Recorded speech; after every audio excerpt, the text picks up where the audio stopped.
Jamir, most respected and most veteran politicians of Nagaland, Srimati Dev, Susmita Dev, I was so happy to hear you speak in the Parliament the other day. Thank you for speaking for Nagaland. Mr. Dev, ex-MLA, my senior Mr. Rolatan, former Deputy Speaker, all the dignitaries here, especially the Chairman of Linguistic Minority of Nagaland, and all the office bearers, particularly the youth and the students from the linguistic minority. Ladies and gentlemen, I'm already a little intimidated here to stand before a august audience like you, and particularly our former Chief Minister and Governor, S.C. Jamir, to be speaking in front of him. To me, I do not like to use the word minority because it is not good for the young minds. I don't know, it is already a nationally accepted nomenclature, but for you, I would like you to use non-Naga linguistic forum rather than using the word minority. That is one thing.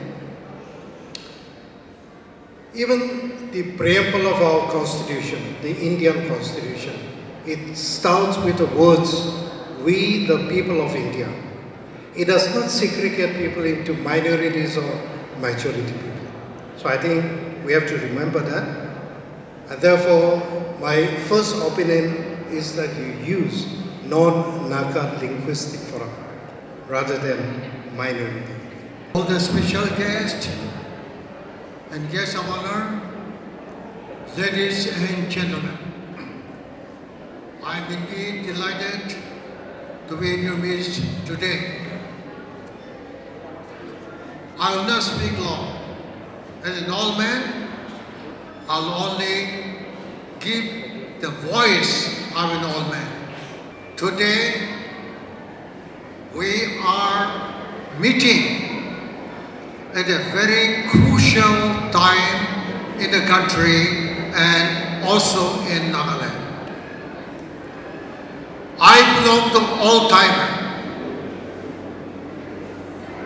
and I happen to be members of parliament in the second, third, fourth parliament. The landscape of politics of that time was quite different from the present Indian political landscape. In parliament,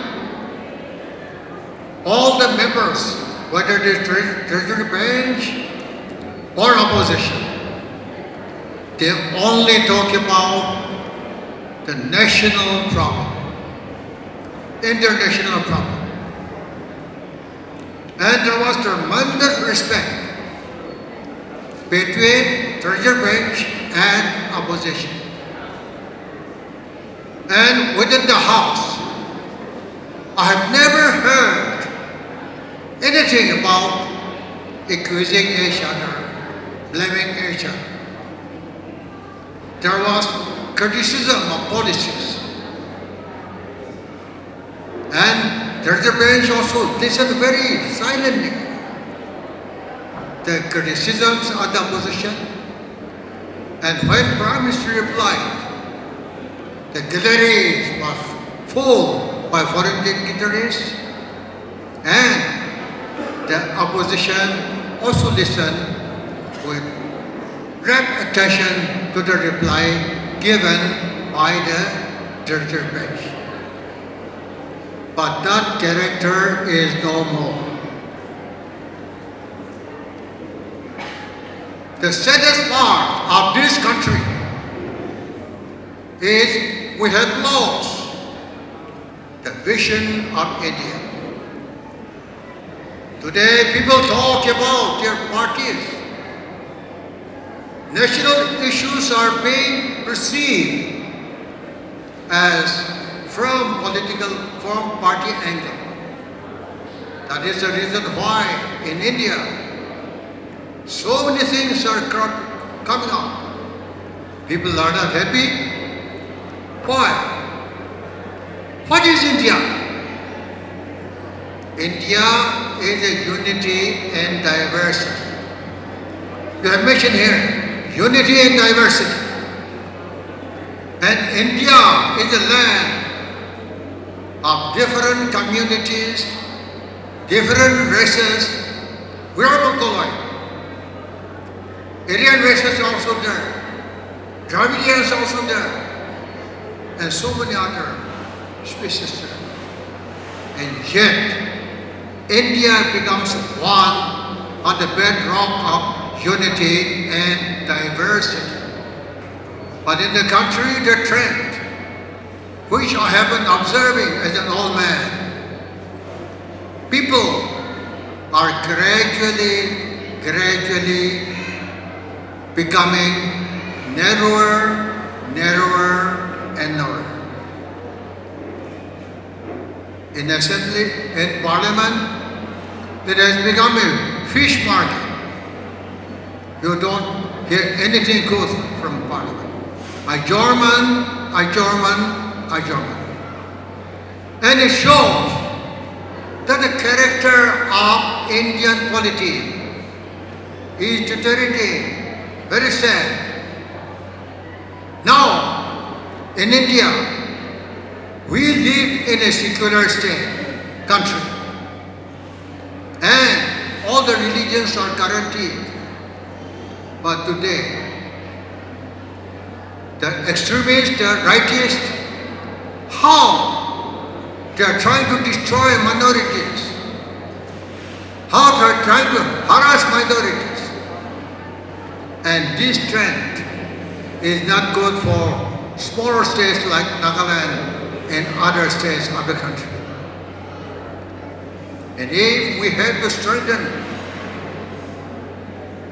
this country, nothing like secularism. Unless we uphold secularism of the country, I don't know what kind of India would be after 10 years, after 20 years.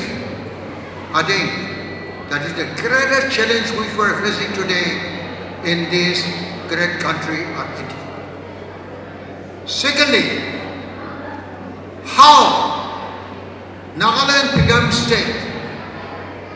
Yes, this is not a gift. It was purchased by the blood of the Naga people. And we decided to be part of the country for the greater vision. Because to be part of this great country, Nagaland also can play its role in fashioning the destiny of this great country. And with that vision, the leaders of the past have decided that the future of Naga people lies with this great country. Dimapur, a cosmopolitan town, can be a role model for the whole country. And I am sure once political settlements are made, solutions are made, Nagaland will shine. Our younger generation, they are capable, they are dynamic, and they can do. And Nagas have got the strength. And once peace dawns in this part of the country, I am very sure that Nagaland will be an envy for the other states, because we shall definitely surpass our neighboring states, provided we have peace in this part of the country. Because our people are dynamic, they are hardworking, they are forward-looking. And taking this opportunity, I would like to make an appeal, especially to the political leadership, that you please try to prepare a space for youth and other linguistic minorities. And let us make at least Dimapur, a cosmopolitan town of Nagaland, as many India. I think that is my prayer, that is my hope, that the leadership of the state should have broader outlook, broader mind, and I think clearer vision of Nagaland and India. May God bless all of you. Thank you. What is the sensitive thing? We come from a region which is the Northeast region, and I think it is the only region in whole of India which has seen the creation of 4 states between 1962 and 1972. So we have seen Mizoram, Meghalaya, Nagaland, Arunachal. All these new states, some of which started as a union territory and then went on to get full statehood. The reason I am saying this is not because I don't believe in unity in diversity. I do believe in unity in diversity. But we have to realize that the northeastern states are a very, very, very sensitive region. Sensitive for different reasons, historical reasons, reasons that go before independence.